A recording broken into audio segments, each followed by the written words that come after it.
nigga. Knots and bruises. Yeah, all that, nigga, in the back of the buildings, nigga. Suppose your rage, 6-0, nigga. Let me see one more time. I'm not for rolling 60s no more! All right, y'all. Rap news, street politics, back with another one. And this one right here, this some real dangerous information. Big U, Rolling 60 Crip. We all know he been linked with Nipsey Hussle. But let me tell you something you don't know. Nipsey just wasn't killed for no reason. Let's tap in with the streets. Right. But the thing with Nip was, what made y'all, what you see with Nip, but you didn't realize it is, Nip is the only one that came out that didn't claim a part of the city. Snoop was Long Beach, Drayton was Compton, J-Rock was Watts. They was all claiming like different parts of LA. Right. We came out and said the hood only. It wasn't nothing else. Right. And I was Crenshaw. I'm Crenshaw. Right. Like when you see the Crenshaw, that's really me. Right. Nipsey is Slauson boys. Like Nipsey record label was Slauson. He got Slauson on his back. Right. Everything about Nipsey was all Slauson. I went to Crenshaw. Nipsey never went to Crenshaw. 6-0 Crip, a major set in South Central LA. Everybody know about that. We grew up hearing stories about the 60s and the Hoovers. One main factor and a constant piece in that movement, that rolling O car, Big U. Even though he spent a lot of time in the prison and in the county, 4800 gang module and all that, Big U been running this shit. And it showed by how he had to handle Nipsey Hussle's situation. Justice for Dip.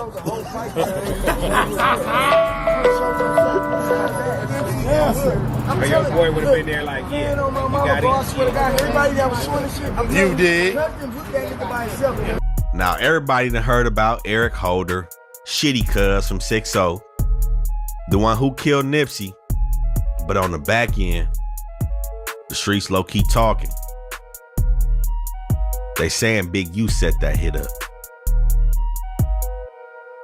I imagine it went a little something like this. Eric Holder pop up on that block, Crenshaw and Slauson while Nipsey out there. What's up with that tax money though, you know? Nipsey like, man, fuck you. You know, he ain't trying to kick up that tax. And he labeled Eric a snitch. So not only did he come up with that money for Big U, he also got disrespected on the street level. Sound like to me, he went back to that whip with some animosity and brought that burner back. Now on behalf of that money that he's supposed to take to Big U and the disrespect, he put a shot at Nipsey's head. That blood on Big U hands. And a lot of times people be like, damn, it's been a year, he's been on for a year, I ain't got nothing yet. You know what I'm saying? Fuck this nigga, he ain't, you know what I'm saying, he Hollywood, he ain't doing nothing for me. When, you know, and it's an understanding on my side too. You have to understand what's going on with the way people looking at you. They might assume you got 100 million because they heard your song on the radio. And that's just not the reality of how the shit works. You know what I'm saying? And they might assume you got a chain on or a watch or a car, that you balling out of control. And, you know, that's not the reality of the situation. You got responsibilities, you got priorities, you got bills, you got taxes. Now this just what the streets talking, but let me give you a little background on Big U. Eugene Henley, Rolling 60 Crib. Some say he the glue, the paper, the scissors, the whole motherfucking pie when it comes to this Crip shit. And others say, if he was out when Death Row was out, it wouldn't be no Death Row. When Death Row started to build up and Corrupt started? Not at all. You were in jail the whole time? Never happened when I had no Death Row. But what do you mean? I love Suge to death, but he definitely wouldn't have been moving around LA like that. Because in LA, at the time, you wasn't saying blood. You wasn't wearing no red at that time. That wasn't happening. And you definitely weren't moving like that without major situations. That's how he coming with this. Big U had a strong hold over South Central since the 80s. And it still hold today when you see everybody in the game still respect that nigga. it ain't no disrespecting Big U. It was a point in time when he was managing Nipsey. The world really got to see a glimpse of Big U and how the 6-0s work. When Nipsey and Big U had a bump in over some quote-unquote music studio equipment, more than likely it was about some tax money for the hood. He scheduled Nipsey for that DP. Supposedly Black Sam intervened and all that, but you know that hood shit go deeper than your family. But it is said, Big U said it himself, he don't really fuck with Black Sam. Black Sam ain't from 6-0. And with that being said, we can see why him and Black Sam don't see eye to eye when it came to Nipsey Hussle. Well, I ain't no rapper, I'm a scrapper. So, we end up having to come talk about that. Pull up the homies, and Nip admitted his wrong, but still there's some consequences to your wrong. I came to pick him up that morning so he can get his discipline. And his brother got in the way, talking about my brother not going nowhere. If I was his brother, I'd have did the same thing. Like, you're not going nowhere with these niggas. I would have did the same shit. But I mean, you're not from 60s though. And you're not from the hood, so, you can't really speak on hood business. And really, that's really what happened. Me and Nip talked that night. We went and chopped it up, and it was never nothing after that. After that altercation with Nipsey and Big U, they decided to go their separate ways. But you can't tell me that Nipsey didn't have to kick no money up for Big U and the OGs of the 6-0s. I mean, this nigga got a store on Crenshaw and Slauson, right underneath the Overhills, damn near on Burnhurst. We know the 6-0s. That's in the middle of their hood. That nigga wasn't doing it by himself. And word on the street is, Cowboy ain't doing that shit by himself either. That shit had to be protected. And for protection, you need to pay for it. And if my understanding, it was Cowboy phone that supposedly called Sam or called the police, one of them. So, I mean, I don't understand.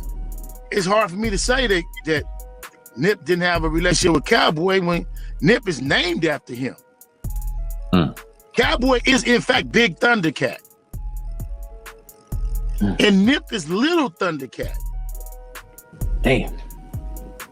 So I would think that in how our neighborhood works and most neighborhoods in LA work, you're gonna always have a connection with your big home. You're gonna almost always have a connection with your name, let me say your namesake, because you named after this dude. Right. You know what I mean? And he was right there with him, so. Which leads us back to that encounter with Eric Holder and Nipsey. Some say Big U sent that, but we'll get back into that. Now, I was fortunate enough to get up with a lot of real 6-0 members, and I know both of Big U's sons. One of his sons, Huey Popcorn, Jabari, he took a different route, so to speak. Not being from 6-0, but he from them hunnids, the real gutter part. You can see Jabari right here in this video with Bino, Snoopy Harvard. Again, these some real members, real hitters. Tunchi 5, BD. It's a lot of different hoods in the hunnids. We know it's sets like the neighborhood 111 Crips, 11 5s, the blocks, the UGs, the Watergates, Hard Time Hustlers, Raymond Avenues, and a whole lot of other sets in them hunnids. They all came together under that rolling hunted car. Big U is the face of the old car. From the 30s to the hunnids, yeah, we all strapped. You know what Chico and them said. Chico from the 9-0s, they also linked in with them hunnids, going against them Hoovers and them families, as well as a bunch of other hoods surrounding the hunnids. Hey boy, if I let this thing rip, it ain't no coming back. These niggas plotting on me need to fall back. From the 30s to the 100s, yeah, we all strapped. And if a nigga want war, nigga, all that. But if I let this thing rip, ain't no coming back. All these niggas plotting on me need to fall back. From the 30s to the 100s, yeah, we all strapped. And any nigga want war, yeah, all that. But Huey Popcorn, he's seen to get a lot of recognition and notoriety for who his pops is. When they talk about the 30s, the 40s, I guess the 50s too, 5-5 them, the 60s, the 90s, and the 100s, Big U is that glue. You made this shit turn. Back in that gang module, it was so much so, he had to send one of his sons out the hood to go to Santa Monica High. Huey Popcorn wanted to follow in the footsteps and went to Crenshaw. Now we see him doing his thing in these streets. This past year, and maybe in times past, it's been a little internal beef in the 100s. We got that shit on West 5 block, nigga. Fuck YK, daddy.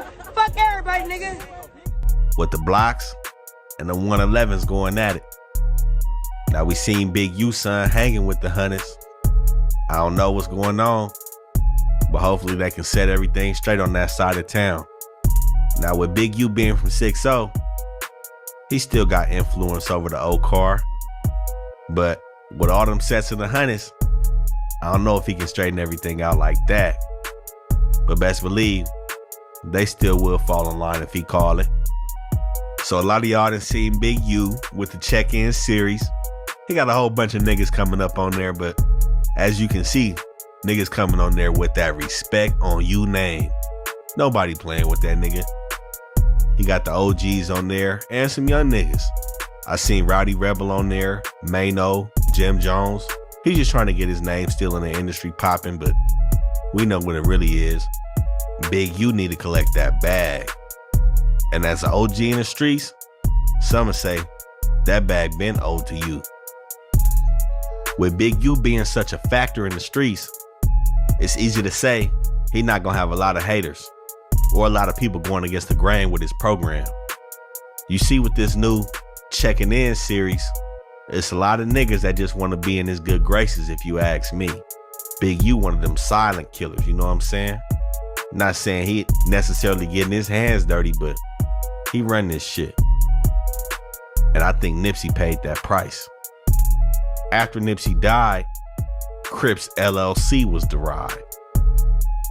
That was merely the 6-0s transformed into a business fashion to take over all of Nipsey's assets, the marathon, all that store, all that shit. Black Sam had to fight back for it. And of course, there was a settlement outside of court. Tapping into how that shit get down, how them DPs work in that Thunderdome in the 60s, it's been long understood that 6-0 put on ain't nothing to fuck with. I'm not from rolling 60s no more. Chloe. Come on, let's go the other way. Why are you walking this way? I'm not from rolling 60s no more. Okay, that's fine. Chloe. I don't gangbang. Chloe, okay. I'm not from rolling 60s no more! Chloe. Some say them niggas put on anybody. Others say they train they motherfuckers like a pack of wild dogs to just attack. But what can be said, niggas be getting fucked up on that 6-0 put on. I done had homies talking about they motherfucking broke their arms and shit. This motherfucker right here look whooped. It seemed like they don't tolerate no bullshit from their homies. And when it come down to that DP, it really be that. And I think Nipsey may have met that same fate when he went across the big homie, Big U. But clearly, it didn't stop there. When you catch a beating in the paws like that, it's clearly gonna be some animosity for days, months, maybe years to come. And I think that shit all came to a head on Crenshaw and Slauson when Shitty Cuz approached Nipsey at the command of Big U. With all that being said, all this info coming from the streets, It's a lot of shit that's left in the air. We know Big U not to be fucked with, but was he really the one that did that move on Nipsey? Did he really call that shot? Did he really sit back in the office and tell them niggas go? I don't know. The shit seemed plausible, but we can't put that on nobody. Let us know what y'all think about this shit. I know it's a lot. It's a bomb. I told y'all this some dangerous shit now. Don't play with it. Let us know what y'all think. Let us know if y'all think that Eric Holder shit was like an anomaly. Just some regular hood shit. Him crossing paths with Nipsey on his own. Or was he sent off? Now, when you look at this nigga, you check this footage, the nigga look like a send-off man. He look like a deer in the headlights. And remember, somebody had fronted they move and got that nigga a lawyer when this shit all hit the fan, and then they backed out. I don't know, but... And what y'all think about Big U son rolling with them hundreds? Why you think he ain't want to be from 6-0? Look like the hundreds is his home. Remember I said. We doing Nip today. A lot been transpiring since this video with the 6-0s and Big U, since this video originally came out. So it's hard making a little more sense now, as you can see with a lot of the stuff Big U been involved with. The different extortion attempts, the murders. His son being killed for supposedly Nip's attempted to still extort certain people. So now it's starting to add up, everything that he was saying. So today I'm going to answer a couple questions that I had in my community. You guys can check that out too if you want to, and drop some questions and I can answer. Get a little back and forth going. Was Nipsey really getting extorted? To me, and this is all my personal opinions, I don't got no facts, I don't be knowing these people, none of that. I am from California, so I do got an insight on a lot of this shit, but, you know, you just gotta make sense of it all. I feel like Nip was getting extorted. First red flag to me was Big U said in the beginning of the clip that Nip is a Slauson boy, not a Crenshaw. So you don't understand why Nip was going so hard for Crenshaw when he should have been going that hard for Slauson. To me, it's the same thing. But you know, every gang got different cliques. They got the Overhills, the Guttas, you know, it's a bunch of different shit. So that's probably what he talking about. Whatever Lil take Nip from, probably would do all flossing and shit. You know, he was a Slauson boys. So he felt like that's what Nip should have been pushing, slossing this, slossing that, and not Crenshaw. Big U said he Crenshaw. I don't get that either.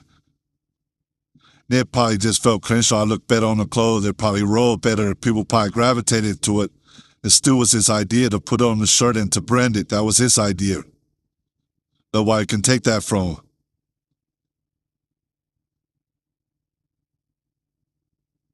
And I don't agree with Big U saying that he is Crenshaw. That's him. Even though he was born and raised, he went to Crenshaw High.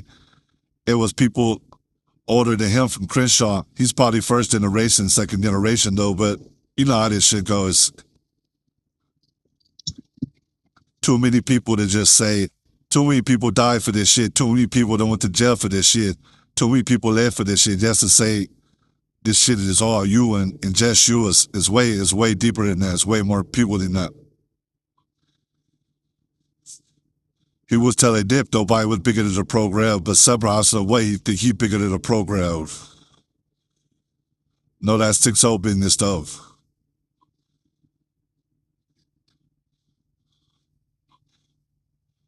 Another question, who sent Eric Holder? Another question I got. I should know who sent Eric Holder. Shit, like they be saying, the higher-ups. Shit, the higher-ups sent Eric Holder. Nip wasn't no regular dude, bro. You can't just press a button on Nip. That shit gotta be it. My bad for going on. Yep. Like I was saying, you can't just press a button on Nip. That shit gotta be it. They actually got to go through rules, regulations. Feel me? Shit like that. Nip wasn't no regular individual. You see him on the block, all this jewelry on. Big foreign, owned the store in the hood. You feel me? Nip was a real trophy that didn't get touched before that shit happened. So you feel me? You don't move like that without paying, no matter who you are, no matter where you're from. LA don't work like that. There's the letter, no sympathy out here. Ain't no sympathy out here. You gotta feed the wolves. Remember that always, no matter who you is, no matter how higher up you want to hang with the wolves, you gotta feed them, period. You want to use the wolves, you gotta feed them, no matter who you are. That go for everybody. I think Nip was tired of that shit, getting fed up with it. It may be feeling like you're getting too grown with it. You're getting too grown to put up with that shit, putting out trying to pull all that shit behind them, done with that extortion shit. And that's when they press the button on that, you feel me? That's how I feel, personal thoughts. Feel like Nip was getting tired of the extortion games. 6 O's is known for that. Y'all see Big U, my bad, sorry about that. Extorting everybody from Gunna, Chris Brown, shit, Wiz Khalifa, you name it. But that's when you want to run with the wolves. So that's a lesson to everybody. You want to run with the wolves, you got to feed the wolves. Sometimes they want 80% of your shit, sometimes they want 10. But they want to be fed always. And another thing, the last thing, the 6 on put on, why are they so bad? I feel like the 6 on put ons are so bad because it's a lot of people that's not from that area getting put on that area. And that's why I feel like certain people from that area feel entitled to shit that other people shouldn't feel entitled to because they actually are from that area. There's a lot of people that's really not from Slauson, Crenshaw, and Bryanhurst and all that shit and go get put on over there. And that's why they get treated how they treated because they're really not from there. And how can you blame them for treating them like that? She ain't from here. You're trying to be something you're not, and that's what happens. That's one of the main things that go on in California game banging. More than 90% of members from these gangs are not from that hood at all. So gotta keep that in mind. That's why a lot of this backdoor be happening, even though members be from the same gang out here. They're not from the same area. They didn't go to school together. This guy can be from, it can be 3 guys from Hoover. 2 of them is from the IE, and 1 is from Lancaster, Palmdale, Quartz Hill. But they all from Fig, you feel me? So, that's how this shit go out here. So, it's weird, but you know how to play it. Other question I also feel like, other question I got is how responsible do you feel like the 6-0 of the war for his success? I feel like Nip would have been Nip regardless of what hood he could have been from. Nip could have been the Blood. Nip could have been the Hoover. Nip could have been a Southsider. Nip would have still been Nip. I feel like Nip was the biggest blessing to the 6-0s. Nip made a lot of people want to be from 6-0. Me being a younger generation, I seen it firsthand. Niggas run into Slauson over the over hills and shit trying to get put on. Cause the Nip making that shit look crazy good. Nip making that shit look like something. So I thought like Nip was gonna be Nip regardless. And I was people's biggest mistake was feeling like they made him and he didn't make them. Nip was gonna be Nip regardless of wherever Nip was from, it was gonna be him. That's why I feel I stand on that. He could have been from any hood. He could have been from the Valley. He could have been from Lancaster. Nip would have still been. He could have been from San Bernardino. He could have been from anywhere. Nip would have still been Nip. But we're going to end that one on that. You got another view. Let me know in the comments what y'all want, man. Start to Rap Street News Politics. That's where I get all my information from. Subscribe to the members only, so I'm giving you exclusive content that's now on the regular YouTube. So make sure I like and subscribe for